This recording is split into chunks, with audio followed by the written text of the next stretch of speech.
Allez, on y va? Le coiffeur prend particulièrement soin de ce résident que tout le monde connaît dans la maison de retraite. Allez, on se met bien au fond. Car Eugène Boissière a 100 ans et il a décidé de s'offrir un petit plaisir ce jour-là. Allez, on va couper les cheveux. Il en manque. Il en manque. Une petite coupe rapide. Même chose pour Madame Marquet. Très jolie la couleur. Lors du premier confinement en mars, le coiffeur lui a bien manqué. Il n'avait pas le droit d'entrer dans l'établissement.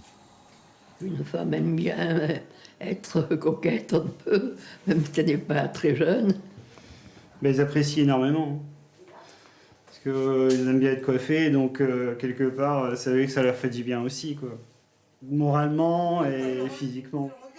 Pendant le repas, les résidents sont choyés par les aides-soignants qui les assistent dans tous les gestes de la vie quotidienne.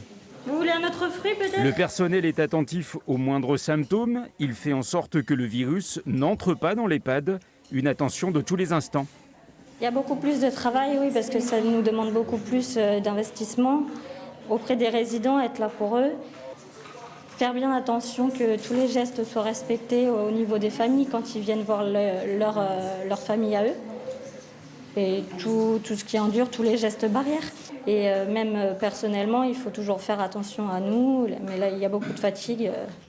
La réunion de transmission est le moment où l'infirmière parle avec les autres soignants. Dans les EHPAD, le manque de personnel est chronique. Les collègues en général sont fatigués, ça c'est sûr.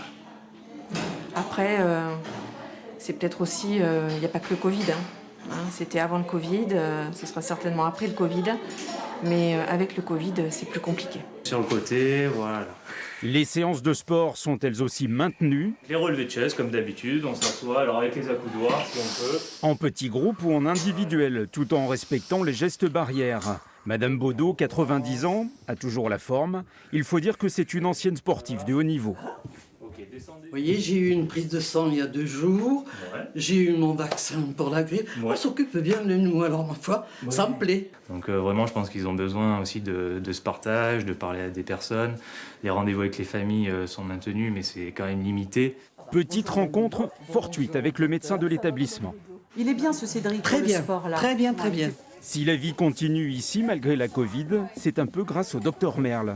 Le confinement général pour la personne âgée contribue à faire diminuer l'autonomie, l'état général, le moral.